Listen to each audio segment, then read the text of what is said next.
Hello friends, welcome to rice channel. இன்றைக்கி வீடியோவில் நம்ம என்ன பார்க்க போகிறோம்னா, பாகியலட்சுமி சீரியலோட இந்த வார ப்ரோமோ தான் பார்க்க போகிறோம். நம்ம சேனலுக்கு யாராவது புதுசாக வந்திருந்தீங்கன்னா மறக்காமல் சப்ஸ்கிரைப் பண்ணிக்கோங்க. இந்த வார ப்ரோமோவில் என்ன காமிச்சிருக்காங்கன்னா, இனியா போலீஸ்கிட்ட பப்புக்கு போயிட்டு மாட்டிக்கிட்டாங்க. இது தெரிஞ்ச கோபி என்ன பண்ணியிருக்காருன்னா, பாக்கிய வீட்டுக்கு போயிட்டு இது மாதிரி நீ பார்த்துக்கிற லட்சணம் இது தானே அப்படிங்கிற மாதிரி சொல்லிட்டு கோவப்பட்டு பேசிகிட்டு இருக்காரு. உடனே பார்த்தீங்கன்னா, ஆனால் பாக்கியா அவங்க பார்த்துக்கிறது கொஞ்சம் சரியில்லை அப்படிங்கிற மாதிரி கொஞ்சம் தாமதமாக இருந்தாலும் சைலண்ட்டாக இருந்தால் கூட இவங்க கோபியோட அவங்க அம்மா என்ன சொல்லியிருக்காங்கன்னா, நீ அந்த இனியாலாம் அவங்க கூட வராது, நீ கிளம்புடா அப்படிங்கிற மாதிரி சொல்லியிருக்காங்க. உடனே பார்த்தீங்கன்னா கோபி கொஞ்சம் சோகமாயிட்டான். அது மட்டும் இல்லாமல் இனியா கிட்ட போயிட்டு வாமா நான் அவனை நல்லா பத்திரமா பார்த்துப்பேன் அப்படிங்கிற மாதிரி சொல்லிட்டு இனியா கிட்ட கேட்டதுக்கு கூட இனியா என்ன சொல்லிட்டாங்கன்னா, டாடி நான் உங்கள் கூட வரல, அம்மா கூட இருக்கேன் அப்படிங்கிற மாதிரி சொன்னோன்னே ரொம்ப அப்செட் ஆகிட்டாரு.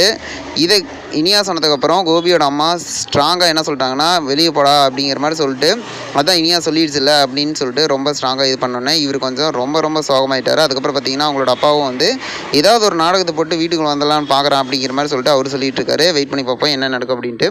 இது போல் வீடியோ என்ன மறக்காமல் சப்ஸ்கிரைப் பண்ணி ஃப்ரெண்ட்ஸ். நம்ம வீடியோ பிடிச்சா லைக் பண்ணி கமெண்ட் பண்ணி ஷேர் பண்ணுங்கள்.